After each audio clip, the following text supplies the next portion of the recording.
ประเทศไทยให้ความรู้คู่ความสุข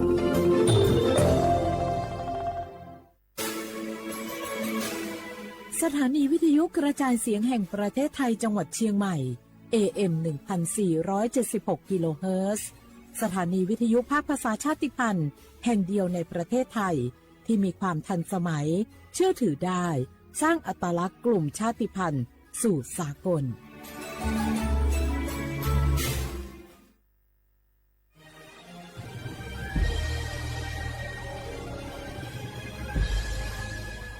เกิดเป็นคนไทย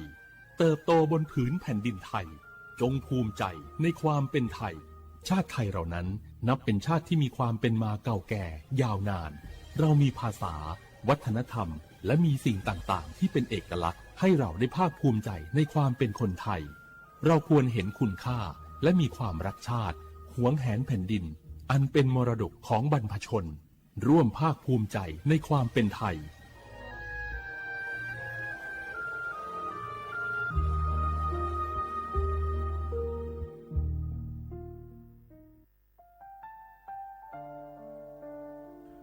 อาเดือไทยมิขอสองผาอามา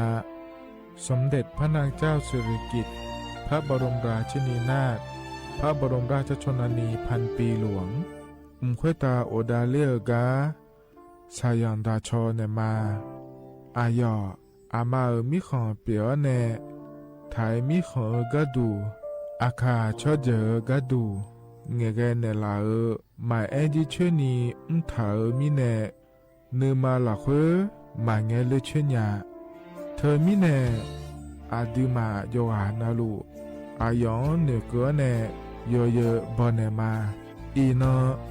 อายอมโดอาดิเนโกเอียเนเควตาโอดาเลมิเนเนมาเนสาวเนวอตโจเอเรญาอาดิมาโยอานาลูอายอนเนมาละเขยอจอนาลูเนเกเนโยเยบอชอเนมางามาอาขาวชอเจโยกานาลู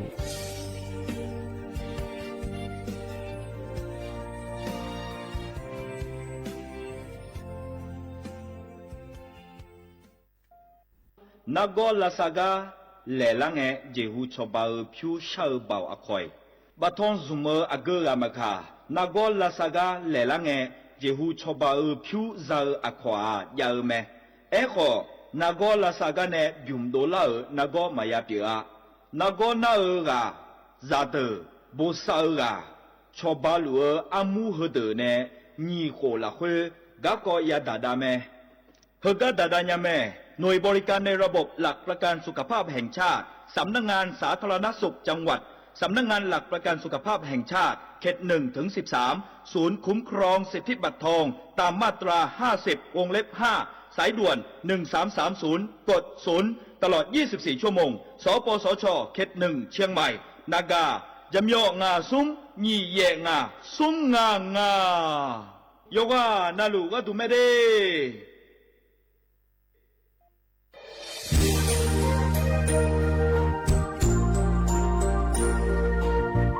ไอเยี่ยวที่เขาเลือกวัวเนทีมเชียงใหม่และขั้วเธออุฮาเล่กะกอวัชมีจากะกอ PM 2.5 กะกอฮอลูดามาเดไอเยี่ยนี้มีจาโดโมนะ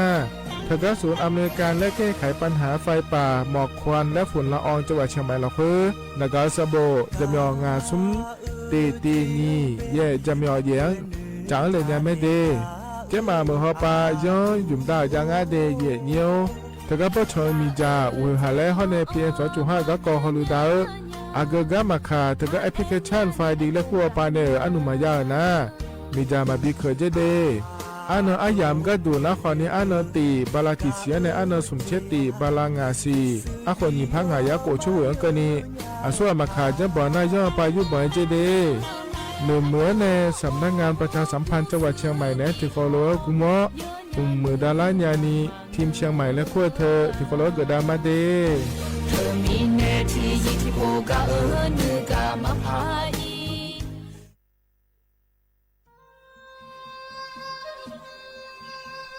ยาโปนาลูเฮตาขอดาเง อุเฮหาและ PM 2.5 เฮมีดาลางาและสีลางาอาดูมาเนจังเงดเจอปะปะกัวเงเจมีจาเคมีเนเฮดดตอลุชัวยามอดดลาเนมัวฟาเนียมามึงอะเดเมียเนพีลาขบยานาลาฮอเนสากอพะปานกอขอนีเปลายังาอาดูมาโยฮานาลูกุมเนมีจามาเคนีโยฮาเนยับมุเนยับเพเลเธอโลไทเนเฉเนวิเกมีจามีกาพีฮอเนบอชอมีอาลานีอาบอที่ขอหลวงเขาที่ขอหลวงกุมเนมีจาตะเคเด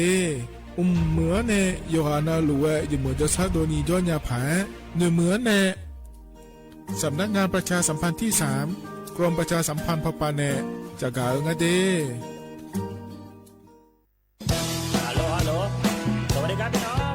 อายุนี้เดือขยาวโฆษณากะกอสถานีวิทยุกระจายเสียงแห่งประเทศไทยจังหวัดเชียงใหม่พบปานเนบีเคฮอมอนาแอออนหลีญาเมเจสถานีวิทยุกระจายเสียงแห่งประเทศไทยเฮนาอย่าซื้อกองบีดูอย่าล้อนแต่ช่วงหางละหาเช่กับปจักกันเนดูพ่ออีสอนีกามาเล่าเนกามองขากากาอีกุญญายีเนียวโฆษณาบีเกหมอญาแลนึมาอ้อนนานากาไงเหลียวเนไงชนยังง่ายีเนียวนากาสัมโบนาขอนี่จำยองาซุงมีสีโกจำยอโกแย่และงาเดใจที่โบนาขอนี่จำยอเวนี่มีโกแย่งาสีเวและงายีเนียวมาเจอเกญา我是ชายมี我不打架，我不ชอปเปอร์เหมือนสงคาป้าป้าเนื้อชงไปดูธรรมาสถานีวิทยุภาษาชาติพันธุ์แห่งเดียวในประเทศไทยทันสมัยเชื่อถือได้แล้วพบกันที่สวทเชียงใหม่ AM 1476 กิโลเฮิรตซ์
นาคนเนี้ยบูโจยาของเงอบริเมลีตือของเงอเกืออาชิชกันแล้วอาจิมาขอตัวตือแล้วมีชูบูตือแล้วยังลุธนาลอยอย่างนี้นิทรรศการและเสวนาวิชาการยังไงอย่างนี้ไงบ่าวเขาอินูเฮแล้วคือละโซนอุปาระดับสากลแล้วบิดมาแล้วไงอย่างนี้ก็มีภายใต้โครงการการออกแบบสร้างสรรค์การผลิตและเผยแพร่สื่อและไงอย่างนี้คือหมู่นาคนนี้ประชาสัมพันธ์ซอฟต์พาวเวอร์ สาขาแฟชั่นเจอย่างเงี้ยบากรมประชาสัมพันธ์พลง่ายอย่างเงี้ยอันนั้นนะคนนี้ตีเขาในซุ้มเกิน100อย่างเงี้ยกูสิบลาหยิบผ้างายากูเชื่ออยู่กับศูนย์การค้าเซ็นทรัลเชียงใหม่และง่ายอย่างเงี้ยแล้วก็ป้าอย่าเลี้ยงอันนี้อย่าเขาเล่นนะคนนี้ที่ชกก็มีอันนี้ยา100อย่างเงี้ยก็ป้าเป็นชุกุญญาเป็นชุดตุญญาเธอคนนี้มือชิมน้อยคนนี้ดันแล้วก็อย่ามัวเจอย่างเงี้ยชุมชนน่าเชื่อชุมชนละอาเจอย่างเงี้ยบางเงี้ยนี่เขายังไงอย่างเงี้ยတော့တာကြောက်လို့ဟိုနာမျိုးနီအပြခါစား ดูธรรมะอย่างนี้อยู่นะลูกล้อให้น้องสพเยลาเนหัวลาก็เนี่ยยามที่โกโลพยาธภูทันจุลแม่อย่างนี้อินนาหุจิล้อกันโอรายการพิเศษและยังมีรายการพิเศษและยังไงอย่างเงี้ยถึงมีในดอชาก่อนนี้อุมีอันนี้แล้วมาเจลาเราตัวนี้ขยายช่ำนู้นเจลาแม่อย่างนี้งามันเนี่ยมีดูแลเนี่ยมาอย่างนี้งามันเนี่ยมีดูนะก่อนนี้สถานีวิทยุกระจายเสียงแห่งประเทศไทยจังหวัดเชียงใหม่สำนักงานประชาสัมพันธ์ที่3กรมประชาสัมพันธ์อยู่ยุ่งนะก่อนนี้สวทเชียงใหม่และงานอย่างนี้น่าไอ้อย่างนี้นะเนี่ยพอหน้าก่อนนี้บอกเกิดพอแล้วก็คู่มาครบพอแล้วก็คู่AM ที่ภาควิทยา17กิโลเฮิรตซ์และงานอย่างนี้นะเฟซบุ๊กพอหน้าก่อนนี้สวทเชียงใหม่ที่ภาควิทยา17กิโลเฮิรตซ์และงานอย่างนี้นั่นนะกับพอหน้าก่อนนี้จะมีงานซุ้ม24โกจะมี4และงานอย่างนี้ในนาที่มาอาคารหน้าก่อนนี้อินนาคนนี้มีโอกาสละงายอย่างนิ้วงาสิบลาล้อมมอนติโคไทยเพราะนาคนนี้วันศุกร์และร้อยอย่างนิ้วอันนาคนนี้นี่เช่นนี้พฤษภาคมนี่พังอายากุชิวร้อยอย่างนิ้วให้น้องคนนี้กับป้ารายการพิเศษยังมีร้อยอย่างนิ้วอินนาคนนี้รายการพิเศษได้ยังไงอย่างนิ้ว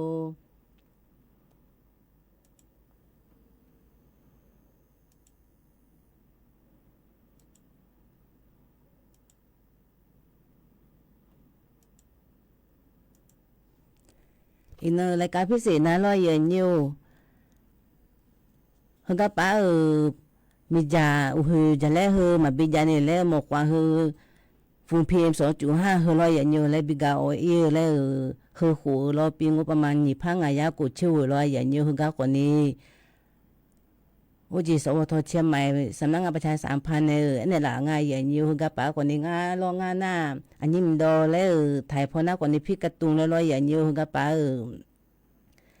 อุจิกระป๋าจนเนี่ยสพอยู่จนเอาเวลาเนี่ยเวลาก็นี่เลยเงยลาร้อยอย่างนี้เนาะหน้าคนนี้เชียงใหม่ฟ้าใสแล้วยังไงอย่างเงี้ยฟ้าใสไร้มลพิษแล้วรอหึมหน้าคนนี้รายการพิเศษไงเนาะรายการพิเศษร้อยอย่างนี้หึมหน้าคนนี้เชียงใหม่ฟ้าใสคนเนี่ยอุจิร้อยอย่างเงี้ยกับป้าอับบาผู้ลาแลบิหอยมาอย่างเงี้ยขนมเราอุจิมาตรการห้องแนวทางกับป้าอยู่มันให้แล้วฝุ่น PM 2.5เหืออยู่โลกกุทุในชาวบ้านในอายุมากกว่านี้ให้แล้วอดีมาผู้ยาเดียดงร้อยอย่างเงี้ยว่าอุจิถ่ายพนักกว่านี้ประชาชนแรงงานร้อยอย่างเงี้ยยกการนาโคโลอีเทียที่ว่าโคโลฝุ่น PM 2.5เหืออายุโลเน่บิกาโอเลแล้วก็ไปร้อยอย่างยูฟ้าใสแล้วเนี่ยอายุโลบิโลไข่แล้วให้ก็ไปอับบาแล้วบิหอยมาอย่างยู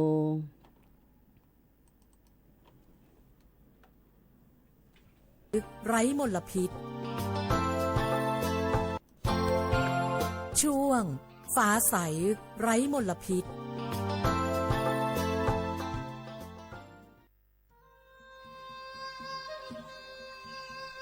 ยาปอนาลูเฮตาฮอดาเง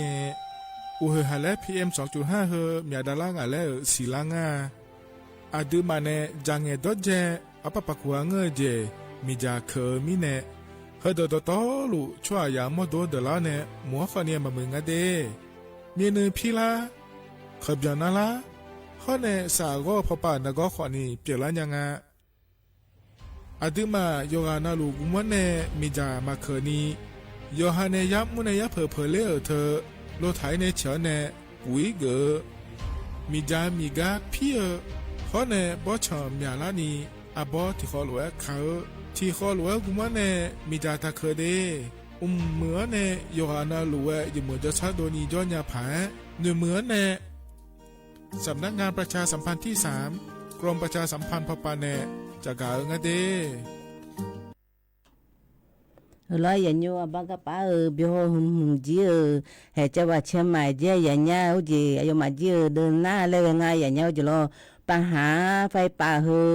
ฝุ่น PM2.5 เฮออายุรู้ว่าในบิเจอแล้วยอมมากกว่านี้ร้อยอย่างโยแล้วเจ้าหน้าที่คือตัวนี้อายอมมาหน้าฮอสปอร์ตแล้วทุกคนในห้องงานอย่างเงี้ยกันหน้าฮอสปอร์ตไอ้หน้ากว่านี้มีจากทุลองงานมีจากทุ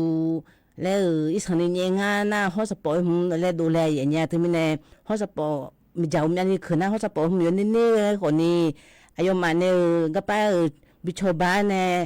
ผู้ใหญ่เดียดงหัวอินเลยอย่างเงี้ยก็ไปผู้ใหญ่เดียดเจี๋ยกันหน้าแล้วมาคืนนี้บิกาอ๋อเนี่ยฮอสปอร์ตเจี๋ยก็อ๋อเลยง่ายเลยง่ายอย่างเงี้ยอันนี้ฮอสปอร์ตมีจามาคืนนั่นแล้วก็อ๋อเลยมีเลยอย่างเงี้ยเหรอบ่าหมอกวางก็ตัวแล้วผู้ใหญ่เดียก็ตัวแล้วชาวบ้านมีเลยอย่างเงี้ยที่ก็มีจัดดูน่าเดมีอีเมน่ามีอุเยก็พายเลยมีเลยอย่างเงี้ยอุเยเลยเนี่ยแล้วผู้พี่คือแล้วบิวกันเนี่ยเลยอย่างเงี้ยน่าอดีมาอากาศแล้วมือดาราเจอย่างเงี้ยแล้วมือดาราเนี่ยคนนี้บางกำจื้อบาอำเภอสังกะแพงก็อินเลยอย่างเงี้ยเจ้าหน้าที่ก็ตัวเอี้ยวอาสาสมัครก็ตัวเนี่ยผู้ใหญ่ตัวอย่างก็ตัวแล้วอย่างเงี้ยแล้วนักอนามัยก็บินอีแล้วจะสะดวกง่ายล่ะแล้วนักอนามัยคนนี้ชาวบ้านคนนี้แล้วผู้ใหญ่ตัวอย่างคนนี้มากืนนักคนนี้เกือดีแล้วบาอำเภอสังกะแพงคนนี้ยอมมาคนนี้แล้วอันนี้ตีในรอยอย่างนี้สิบาลาเนี่ยมาบิดคือแล้วก็รู้ว่าดาราในรอยอย่างนี้อุปเนี่ยน่าสาธารณสุขคนนี้สังกัดแพทย์ดูในรอยอย่างนี้เจ้าหน้าที่คนเนี่ยนักอนามัยคนนี้และบินเองหาอย่างนี้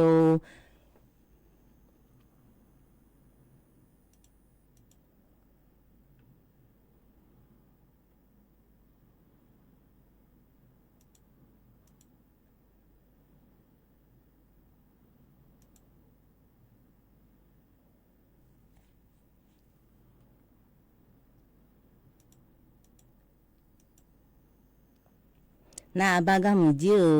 อำเภอแม่อายพองายอย่างเงี้ยเจ้าหน้าที่ในรอยอย่างเงี้ยก็ไปสุมาหน่วยการผู้หลายเนี่ยก็ไปปัญหาหมอกควันเอาจะแล้วมันในยามเนี่ยอย่าพอนาก็รู้แม่อายก่อนเนี่ยก็จีโรงพยาบาลแม่อายก่อสาธารณสุขแม่อายก่ออสมก่อน่าให้เล่นละโอผู้ลาก็แล้วคุยเลยอย่างเงี้ยละโอผู้ลาเกยอีกคน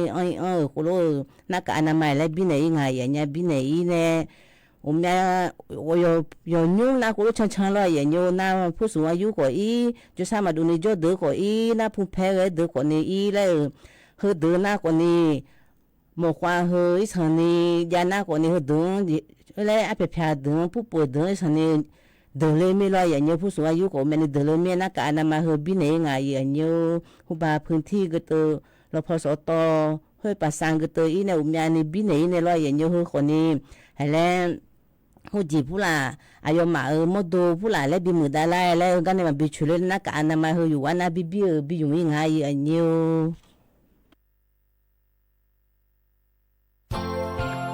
ช่วงฟ้าใสไร้มลพิษ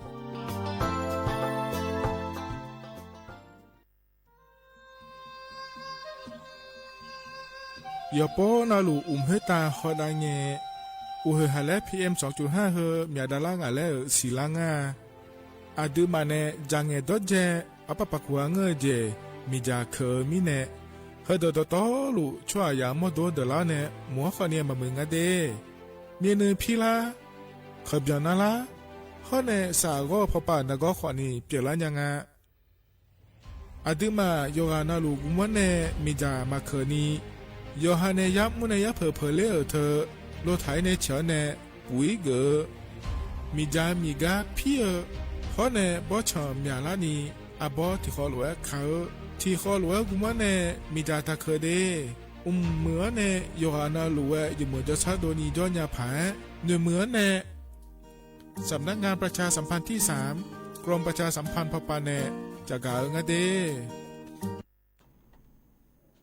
แล้วอย่างเงี้ยบ้าเฮิมจีก่อนนี้เ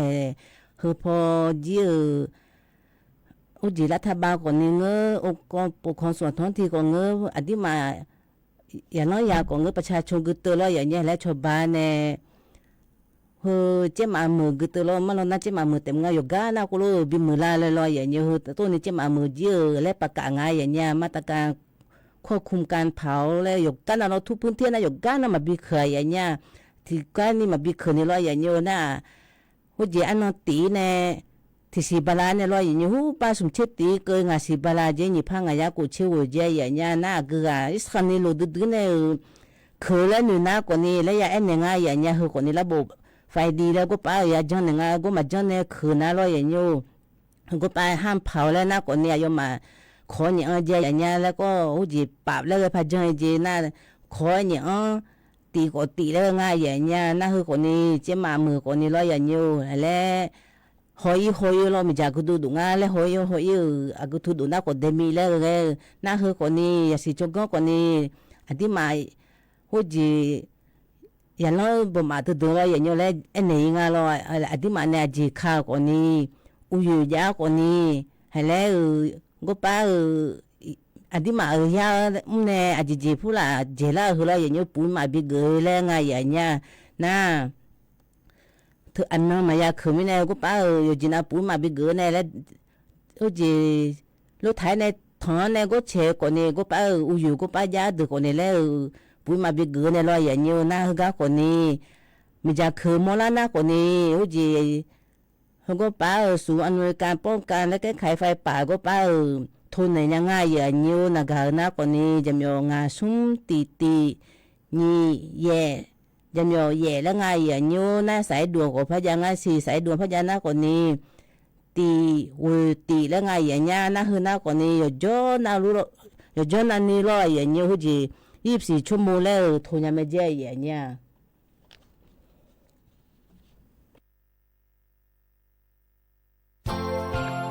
ช่วง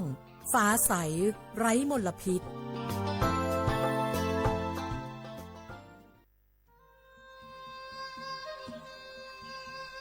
ยาโปนาลูเฮตาฮอดาเง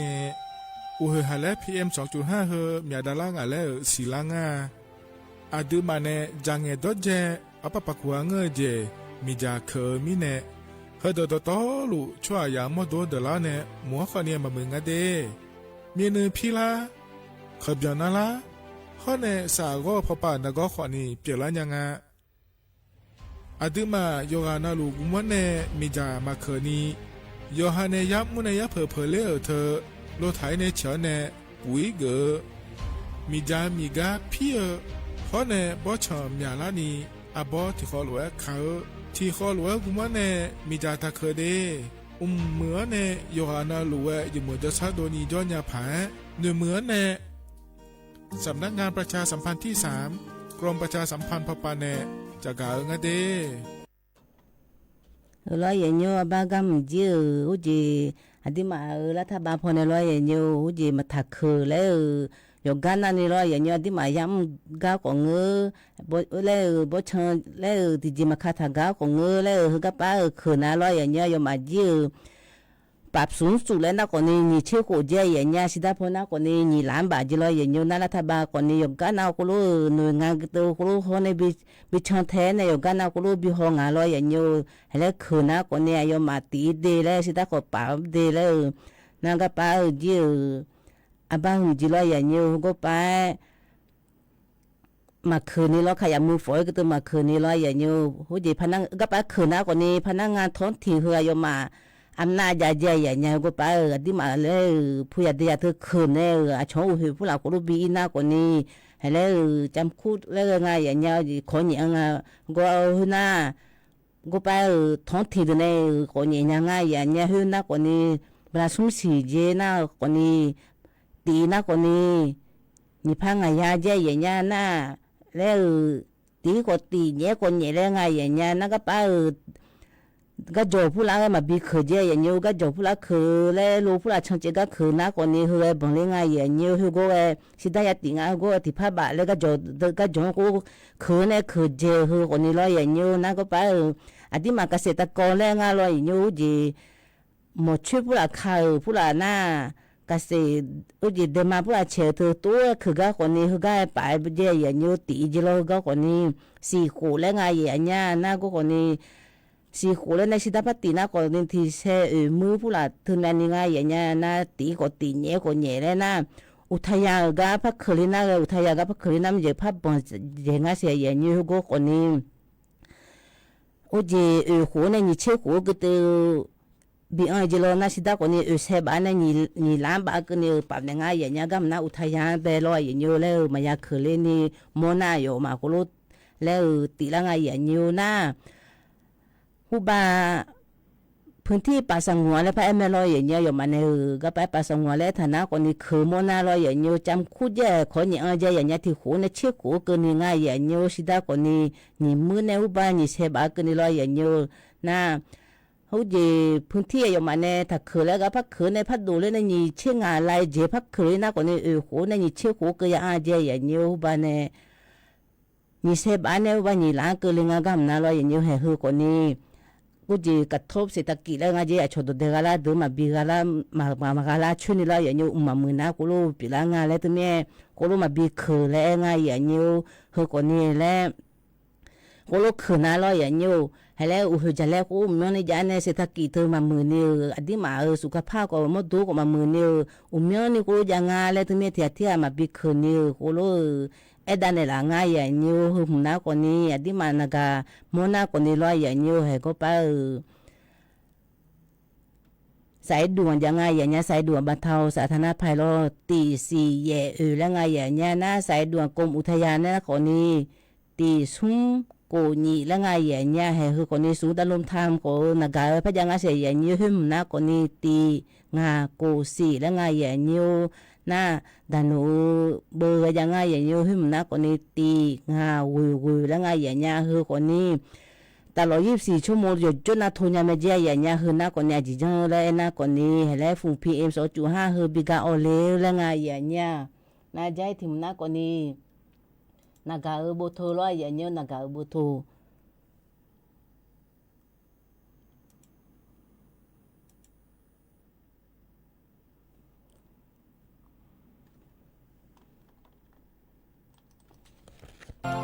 ช่วงฟ้าใสไร้มลพิษ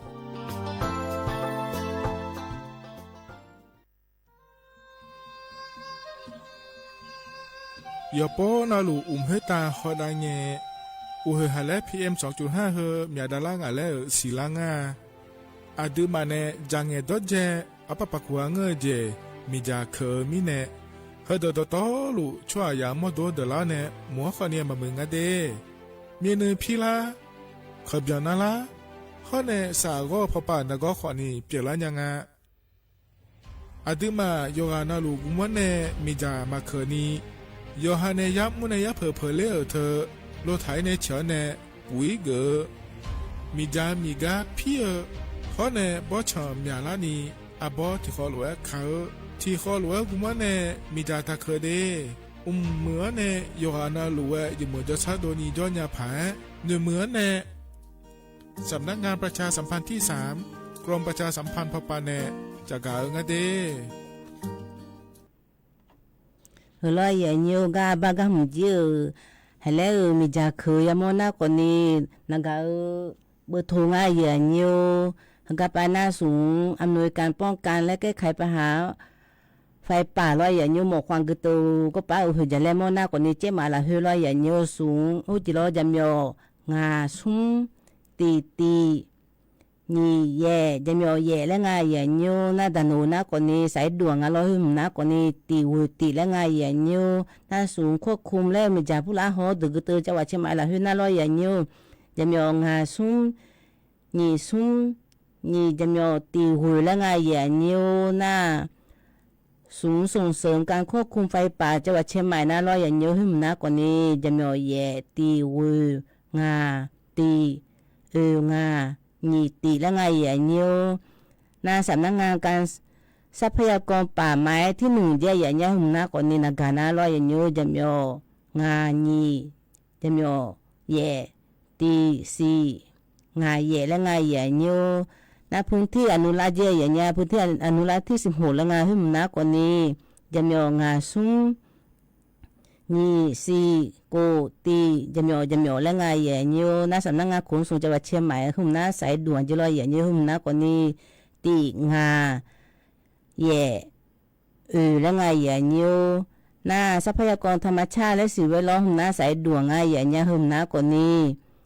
ตีซุ้มตี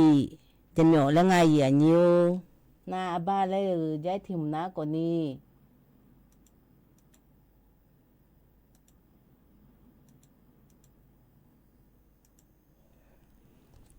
ก็ไปลอยอย่างนี้ก็ไปอยู่มาจื้อหึมน้านายโนอดีมาวอลลุ่มและจีและเดมทางไงอย่างนี้บาดาวเทียมพอเนี่ยก็รู้บิฮอลอยอย่างนี้หึมน้าก่อนเนี่ยอดีมาก็ไปหมอกควางหึมอันนี้จะมีลอยอย่างนี้หึมน้าอดีมาไทยมือหัวชมมือเธอก็ดูทุกอย่างงานเลยที่ก็รู้อายุมาแล้วพาสุ่งไงลอยอย่างนี้อายุมาแล้วเทียที่ก็รู้พาสุ่งไงบาดาวเทียมพอเนี่ยก็รู้บิฮอเนี่ยลอยอย่างนี้หึมน้าก่อนนี้ชมมือเขาอยู่ห้ามมือเขาหุยอันนี้ยังไงเลยกูรู้หัวไงอย่างเงี้ยใช้ได้ทหารพวกนี้คนนี้กูรู้จะในบิหัวเงี้ยเลยบางกำนัดลอยอย่างนี้จีหัวกึศทุกอย่างไงเลยก็ไปวอลลุ่มเลยนะอดีมาเพื่อบ้านของเงือเลยกันนะลอยอย่างนี้คือคนนี้เจ้าหน้าที่จีอดีมาไทยพวกนี้อุปโภคเขาร่วมเลยไงอย่างเงี้ยเจ้าหน้าที่กึศกิจกรรมชายแดนทหารและร้อยอย่างเยอะหึมนะกว่านี้กองทัพภาคที่3ผู้หลาร้อยอย่างเยอะกองกำลังนเรศวรก็ตัวกองควบคุมมลพิษก็ตัวอยู่นะกุลูกรมเอเชียตะวันออกก็ตัวกุลูอายุมาหน่วยงานก็ตัวแล้วอยู่นะชาวบ้านในร้อยอย่างเยอะคือคนนี้ให้แล้วก็ทุกอย่างงานและเที่ยวกุลูที่พอกุลูบิโลทานในร้อยอย่างเยอะคือคนนี้รัฐบาลคนนี้อายุมาคนนี้สนับสนุนจีเรื่องงานอย่างเงี้ยเทคโนโลยีพวกนี้คือหน้าคนนี้เทคโนโลยีและอย่างงานน่าคือคนนี้อายุมานะแล้ววิเคราะห์แล้วนะคนนี้จะส่งอะไรอย่างเงี้ยจะส่งจีก็ทุกอย่างงานแล้วจู่ความร้อนเธอก็ทุกในอย่างงานแล้วดาวเทียนในกุลูบิโฮในที่จะส่งในร้อยอย่างเงี้ยคือคนนี้จีไทยกับเมียนมาของเงืออดีมาไทยห่อพม่าก็ตัวเงือในคนนี้ที่ชาวบ้านในร้อยอย่างเงี้ยแล้วป้องกันแล้วนะคนนี้มาบีดูแลนี่แล้วน่าอยู่ในบิกาออีแล้วคุโรบิอย่างไงอย่างเงี้ยน่าอดีมาประชาชนแล้วถือคนนี้ร้อยอย่างเงี้ยจนน่ะแล้วเฝ้าระวังแล้วห่อที่คุโรชาวบ้านตัวจนาลอยอย่างเงี้ยอดีมาคือประสิทธิภาพยาจีอยู่กันนะโลน่าอดีมามุดูคนนี้มาเดือดละจีโลน่าอดีมาหนุ่มจ่าคนนี้แล้วยังมีพยายามจังอันเลยน่าเศรษฐกิจผู้หลายภาคเหนือคนนี้แล้วบิมุดาลาเลยลอยอย่างเงี้ยคือคนนี้แล้วหัวใจแล้วคือมาบิจานิวคุณรู้บิปิละมาแล้วไงอย่างเงี้ย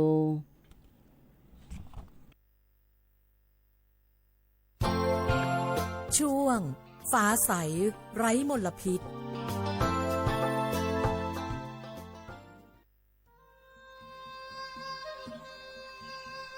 อย่าป้อนาลูเฮตาฮอดาเงเฮฮาเล PM 2.5 เฮมีดาลางาเลสีลางาอาดูมาเนจังเงดเจอปะปะกัวเงเจมีจาเคมีเนเฮดดตอลูชัวยามอดดลาเนมัวขเนียมามึงอะเดมีเนพิลาขบยานาลาฮอเนสากอพปานกอขวานีเปียละยังงาอาดูมาโยกานาลูกุมเนมีจามาเคนีโยฮาเนยับมุเนยับเพเลเธอโลไถในเฉเนปุยเกมีจามีกาพี่ฮอเนบอชอมยาลานีอาบอที่ขอหลวเขาที่ขอหลวกุมเนมีจาตาเคเดเหมือเนโยฮานาหลวอยู่เหมือนจะชาโดนีจอนยาผาเนื้อเหมือนเนสำนักงานประชาสัมพันธ์ที่3กรมประชาสัมพันธ์พปาเนจากาเงเดร้อยอย่างเงี้ยบางกระเป๋าโมล่าหูจื้อเชียงใหม่จังหวัดเชียงใหม่ละหิ้วอยู่มาจื้อเดินหน้าเลยง่ายอย่างเงี้ยแล้วเกษตรกรห้ามเผาแล้วมาบิ๊กเผาในร้อยอย่างเงี้ยคือคนนี้ฟูพีเอบิกาขายแล้วน่าอยู่มาคนนี้แล้วผู้ใหญ่ได้ดึงแล้วอีเนี่ยแล้วเงี้ยช่วยงานร้อยอย่างเงี้ยเกษตรคือผสมภาษาบิดาแล้วน่าอายุมาคนนี้แล้วเกษตรเนี่ยเธอร้อยอย่างเงี้ยมูลค่าบิดละใจอย่างเงี้ยโอ้ยสิเวลองก็ป้าก็ตัวละบิมือดาลายเจตัวไม่นายมาเจอเชื่อไหมเธออายุมาเธอโมเดลยังไงอย่างเงี้ยผ่าหวานแล้วผ่าหวานป่าแล้วไงอย่างเงี้ยก็ป้ามาลายย่างก็ป้าลอยอย่างเงี้ยผ่าหวานแต่ก็คือทานในลอยอย่างเงี้ยแล้วผ่าหวานคนนี้กุญญานีน่าลำไยคนนี้ลำไยคนนี้สวนลำไยแล้วกันในผ่าหวานพักคือทานในลอยอย่างเงี้ยเหรอก็ป้าที่จิตได้มาคันในลอยอย่างเงี้ยผสมภาษาแล้วคือก็คนนี้แล้วผู้ใหญ่เดียกว่านี้ก็ป้าเน่ อาจจะผู้หลังงานในภาวะป่าเขาก็อันยาเลยร้อยอย่างนี้คือก่อนนี้ก็ป้าเจ้ามาละเฮก็ป้างานอย่างนี้รอที่กบดีก่อนนี้เขาก็ป้าเจ้าว่าเชื่อมาละเฮอีเนี่ยไอ้เนี่ยงานเราผู้ใหญ่เดียดถึงก็รู้จังหน้าก่อนนี้ยอมมือละงานแล้วเขาจีเกษตรกรผู้หลักก็มือละแล้วหน้าก็ก่อนนี้เขาก็ป้าเพื่อโดยหลอกของเงื้อก็ก่อนนี้คือก็น้ำมาเจสูงเรียนรู้ต้นแบบว่าเจอย่างเงี้ยภาวะป่าในสวนลำไยและคือโดยหลอกก็ป้าต้นแบบแล้วไงอย่างเงี้ยก็ป้าอายุมาภาวะป่าตัวกูยาต้นคาทางอะไรอย่างเงี้ยก็ป้าสวนลำไยก็ป้าข้างทางในรอยอย่างเงี้ยคือก่อนนี้ลำไยก่อนนี้จ่ารอยอย่างเงี้ยลำไยก่อนยังภาวะก่อนยังแล้วน่ะยาจีผ่านหวานแต่งั้นแล้วผ่านยาจีเราอยู่จีเลยพักขาคืนยังไม่เจอย่างเงี้ยทุเรียนก็ขาคืนแล้วผสมขวดที่มาอยู่จังจ่าเธอก็คาแล้วนะทุเรียนก่อนนี้อ่อนยานี่ได้รอยอย่างเงี้ยนะคือก่อนนี้มาจีคู่ขาคือขาโซในรอยอย่างเงี้ยคือก่อนนี้รายได้มันนี่ยาจีเรามีเสบาแล้วเองที่กูละคือรอยอย่างเงี้ยคือก่อนนี้ห้องไงบ้านเนี่ยกูรู้ขาละง่ายอย่างเงี้ยสุ่มสีบาลาเนี่ยสีบาลาเนี่ยกูรู้ขาละง่ายอย่างเงี้ยนะยอมอาจีอาเพื่อก่อนนี้มันนี่ยาละง่ายก็ไปจะถ่ายรอยอย่างเงี้ยนะคือก่อนนี้น่ายอมให้แล้วทางการเรียนรู้หล่ะเพราะยังเสียอย่างเงี้ยคือกาจิลอยอย่างอยู่ทางการเรียนรู้ปลูกผักหวานป่าและหน้ากว่านี้ยิ่งหน้ากว่านี้ทางการเรียนรู้การปลูกพืชผักสวนครัวและรอนี่เจออายุมาทางเรียนรู้อาสวะแล้วอีเนจนหน่อยหมดหน้ากว่านี้ก็ไปอายุมาตัวอย่างและต้นแบบแล้วก็ไปยังไงอย่างอยู่โดยหลอกกว่านี้เงื้อตัวอย่างก็ไปรอถึงมีนายอายุมาเกษตรหน้ากว่านี้เกษตรยั่งยืนเยี่ยอย่างเงี้ยน่าอายุมาคนนี้โลกความเสี่ยงเชิญเดี๋ยวน่าที่จิตแต่มาคันนี่ร้อยอย่างนี้ที่จิตลำไยน่าลำไยแต่มาคันนี่มีอาจิแล้วคือข้าโซนแนวกูรู้ยังไงอย่างนี้คือคนนี้แห่บ้าใจหนีหุ่นถิ่มน่าแล้วก็อย่างนี้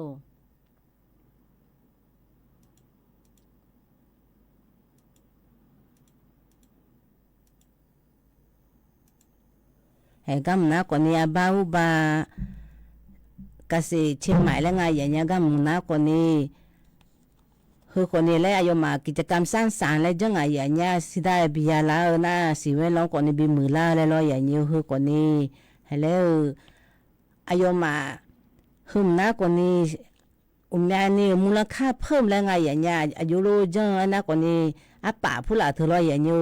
อยู่ผู้หลาเธออาป่าอยู่จีน่าอาป่าคนนี้แล้วมาคือจีนี่อย่างเงี้ยอายุมาอายุหลานเนี่ยมุจีอดีมันเนี่ยหนูนะบุขยะเลยหนูงานลอยอย่างนี้คือจีน่ามึงงานแล้วตัวเนี่ยยมานะตัวมาจังนี่ลอยอย่างนี้เหรองานศิลป์แล้วจังไงอย่างเงี้ยยมานะผลิตภัณฑ์ใบไม้คือการเนี่ยอาป่าผู้หลาอยู่ผู้หลาเนี่ยลอยอย่างนี้จีจางกับแต่แรกที่มาจะจ่าตัวก็จังยาเจอย่างเงี้ยนะพัฒนาจีผู้หลาคนนี้กันเนี่ยจังตัวละอย่างเงี้ยอย่างเงี้ยสารพัดดุงก็กันเนี่ยจังตัวละอย่างจีก็กันเนี่ยจังตัวละอย่างนับปุ๋ยมาผู้หลากันเนี่ยจังตัวละอย่างแล้วมาคือเจนี่ลอยอย่างนี้ปุ๋ยมาก็กันเนี่ยเปลือกเลยอยู่จีน่าก็บ้านเนี่ยที่มันเนี่ยขยะแล้วหนูดูขยะแล้วมันหนูนี่มาคืนนี่ลอยอย่างนี้อยู่จีน่าก็ละเนี่ยเรียกสิจงก็บิจอนเลยให้ชาวบ้านคนนี้ผู้ใหญ่เดียคนนี้บิจอนงานเนี่ยลอยอย่างนี้จีจางน่าบุจางหูดูน่าลาสิเวนลมและไอ้อย่างเงี้ยจีมาเราจีน่าธรรมชาติแต่อยู่จีน่าเราจางก็ป้าอยู่มันเนี่ยเกี่ยวกับด่าเฮก็ป้าจีน่าจันเนี่ยละคนนี้และยามแม่อย่างเงี้ยอยู่จีน่าก็ป้าจันเนี่ยละนะจีผู้ใหญ่เดียคนนี้สิดาบิยาลานี่และไงอย่างเงี้ย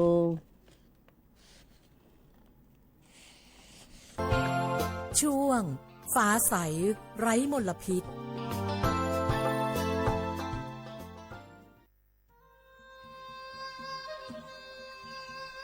อย่าป้อนาลูเฮตาฮอดังเงเฮฮาเล PM 2.5 เฮมีดาลางาเลสีลางาอาดูมาเนจังเงดเจ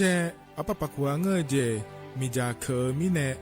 เฮดดตอลูชัวยามอดดลาเนมัวฟาเนียมามึงอะเดมีเนพิลาขบยานาลาฮอเนสากอพปานกอขอนีเปลายังงา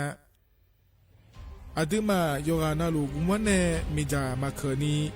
โยฮาเนยับมุนยับเพอเลอเธอโลไถในเฉเนปุยเกมีจามีกาพี่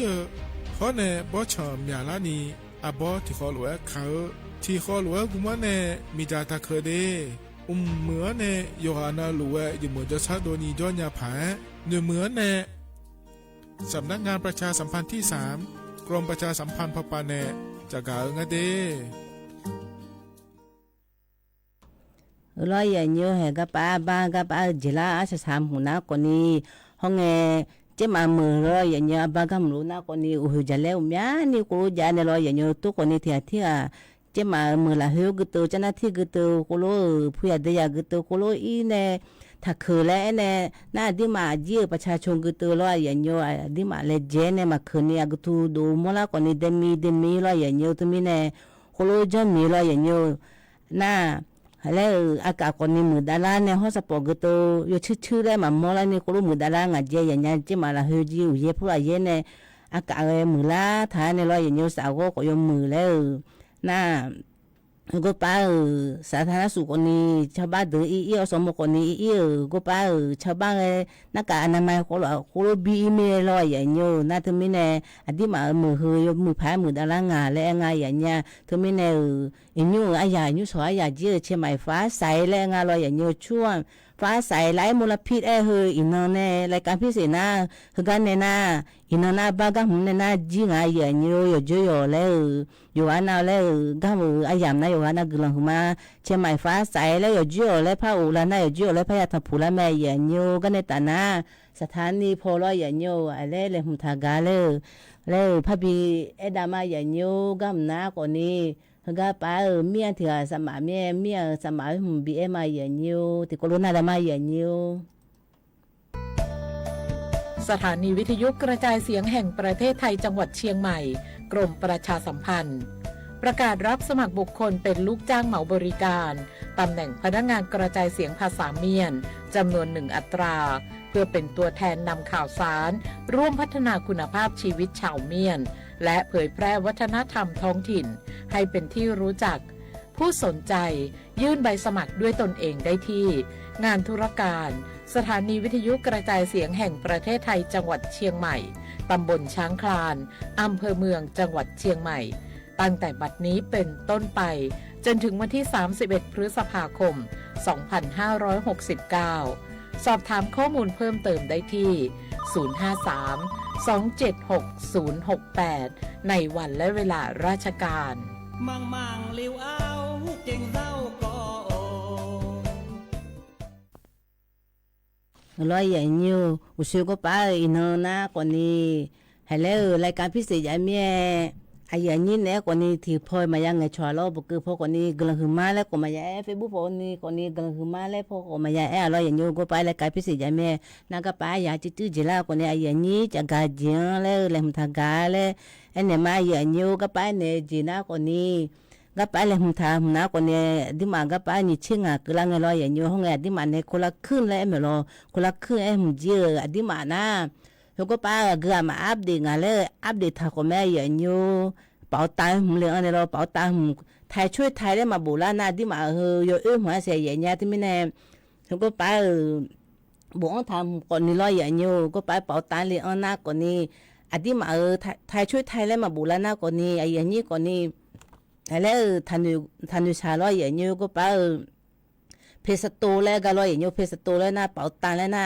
อัปเดตแล้วนะร้อยอย่างเงี้ยแล้วก็ป้าเจดูละง่ายอย่างเงี้ยแหละที่มันในอัปเดตนะเป่าตังค์เหมือนอันเมื่อกือโหยร้อยอย่างเงี้ยกือโหยแล้วก็ป้าที่มันในอัปเดตแล้วนะเป่าตังค์พะโหระนาไทยช่วยไทยแล้วบุละง่ายอย่างเงี้ยถึงไม่แน่แล้วก็ป้าเกือมาอัปเดตงานแล้วอัปเดตทางของงานแล้วมาอย่างเงี้ยกัมนะคนนี้ติดต่อพอร้อยอย่างเงี้ยสู้อัปเดตแล้วตัวนั้นเมียงาจิมิจิได้จังยี่ห้อมาแล้วจังยี่ห้อเนี่ยอันเนี้ยจังเนี่ยนะคนนี้ผู้ใหญ่เดียดอย่างนี้กูอยากจะการเมียงจีมิจิจังหอยมาลอจังนะก็ป้าอันนั้นละอันเดินนะคนนี้ช่วยมายากาพอลออันที่มาคนละครึ่งแล้วยาดูแลอย่างนี้คนละครึ่งแล้วเป่าตังแล้วยมาอัปเดตแล้วอะไรอย่างเงี้ยห้องไงอยู่ละที่น่าที่มาคนละครึ่งแล้วบุตรลอน่าจะเมียก็ป้าที่มาเป่าตังก็ป้าเลยอันไงรออย่างนี้ไทยช่วยไทยแล้วมาบุตรนะรออย่างนี้หึมนะอาจจะอยู่อาชีพถึงไม่แน่อาจจะมาเป่าตังมาบุทางอาโถแล้วนะมาชกุยนี่ร้อยอย่างเงี้ยมาชกุยนี่อุบาเพสโตแล้วไม่ร้อยอย่างเงี้ยเพสโตแล้วผมเลยอันเนี่ยแล้วก็ไปเลยอันเนี่ยร้อยอย่างเงี้ยก็ไปเป่าตังแล้วมอนักกว่านี้อัปเดตแล้วกันนะอาจจะมาเนี่ยโคโรติ้วเลย100%แล้วเลยเกินน่าร้อยอย่างเงี้ยอุบาเป่าตังพอเลยน่าร้อยอย่างเงี้ย ไทยช่วยไทยแล้วก็ไปจะดูแลง่ายอย่างเงี้ย60-40แล้ว60-40เธอหน้ากว่านี้รัฐบาลยมากู10%ที่มาสิ10%แล้วอย่างเงี้ยแห่โคโลยาหยุ่มงานรอสิดาก็ไปคือหน้ากว่านี้เป๋าตังค์ถึงหน้ารออย่างเงี้ยก็ไปไทยช่วยไทยแล้วที่มาคนละครึ่งแล้วหุ่มหน้ารออย่างเงี้ย有的个我有时的个我嘞，有那有样嘞个俺人家有的那有样嘞个俺咯，那有时的那不嘞啊就嘛呢啊就什么去啊不白路呀讲几个呢去个呢，还嘞啊的嘛有包单有家等葫芦家干呢嘛研究啊没有家那个呢呀 update 嘞咯 update 呢把你清啱啦。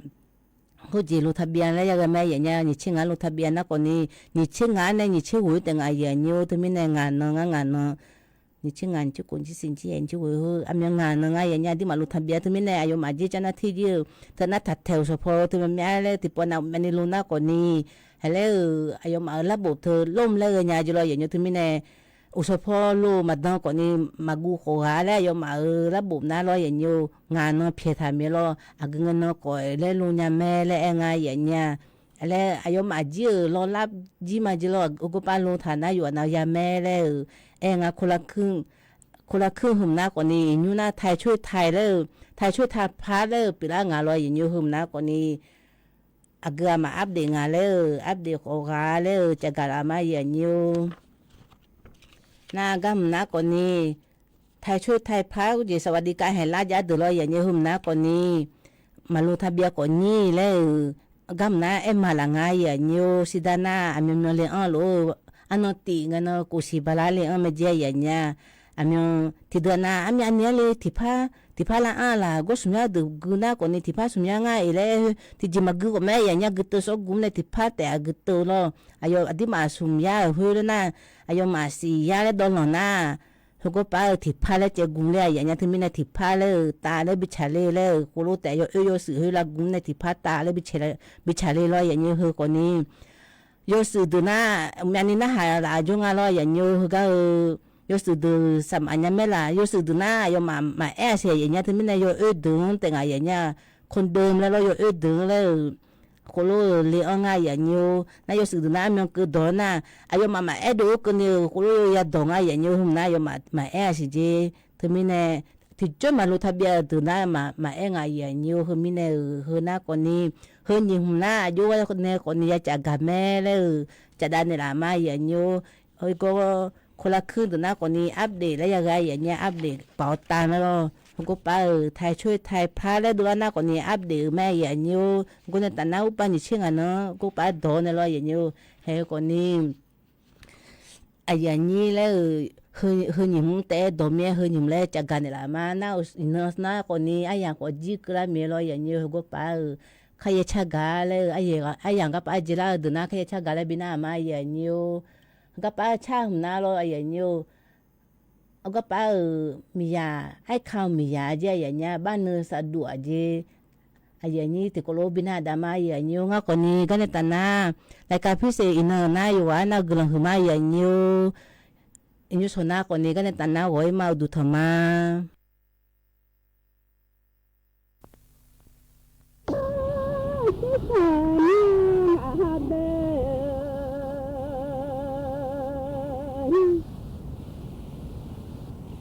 มาชาลานีหาจอดชาชาดูแล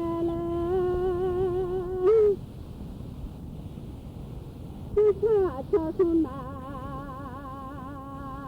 คนแม่พอยายุสุนามาพาเลยเนี่ยหาจอดชาชาดูแล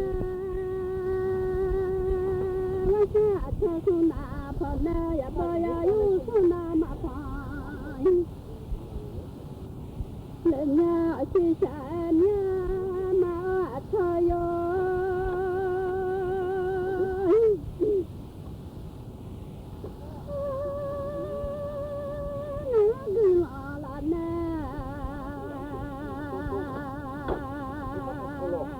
มาเจอที่เนี่ยนะฮะหลังนะฮะที่ละลาย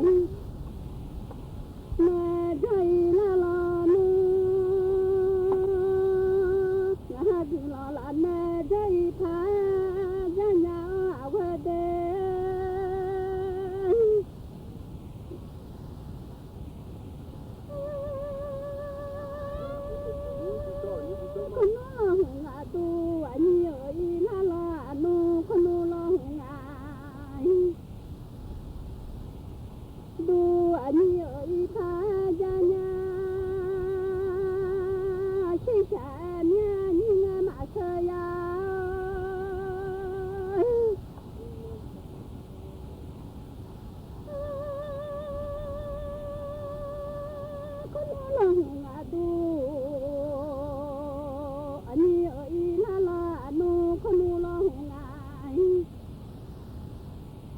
ดูอันนี้อีพายาญาชิชายยังหาดึงลอละแม่มาจอที่ยังหาดึงลอละแม่ใจละลอนุ่งหาดึงลอละแม่ละใจพายาญาเลย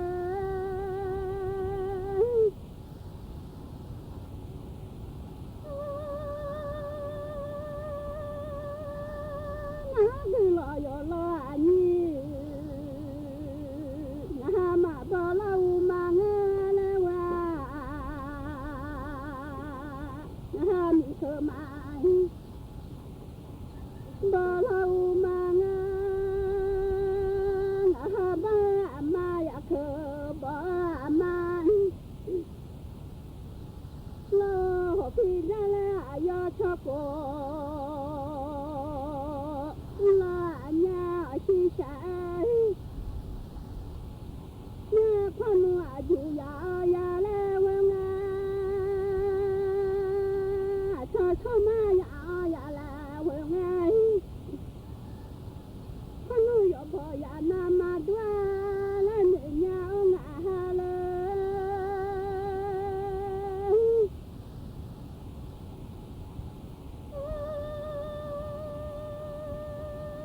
คนนู้นยาแล้วเพื่อนไงว่า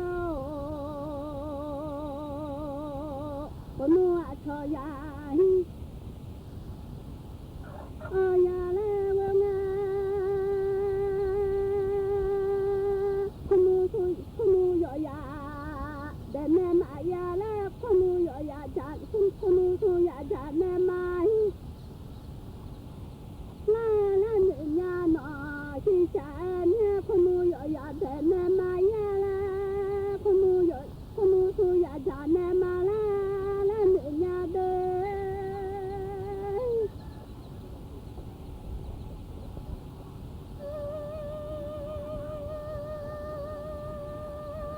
ที่ฉันยัง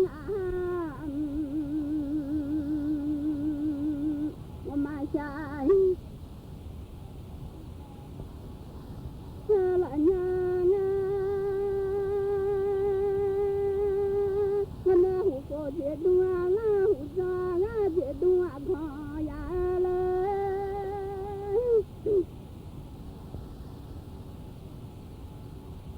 วันหูโกเจ็ดดวงหูจางเจ็ดดวงพอยาละขามีก็พาเลงแล้วว่ามีมาเทของขายมีก็พาเลงแล้วมาเทลายืนขอดอพาเลงไงแล้วมามียาว่าฉันจะเพิ่มงานแล้วเนี่ยเลยมาเทลายืนขอดอพังอาแหลามามีลายชาขอดอเพิ่มเงเลเนี่ยหนอเดมือมันโยมาเงยอย่าเผาดูเจลามาแล้วเนี่ยเลยเดมือที่เพื่อนเงยอย่าโตลามาแล้วเนี่ยนั่นคือมาขามีขับเอาลามาแล้วดูยาเลย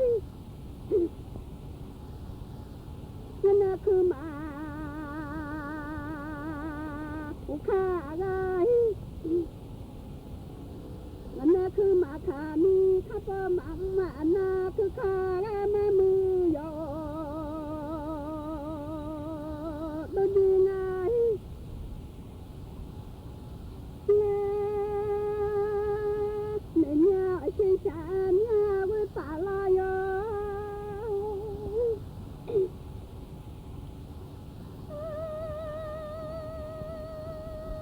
นั่นเดิมมีเดิมปุ่มลามาแล้วเนี่ยนั่นลามาเดิม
ประเทศเสนอข่าวต้นชั่วโมงรู้เร็วรู้จริงเกาะติดทุกสถานการณ์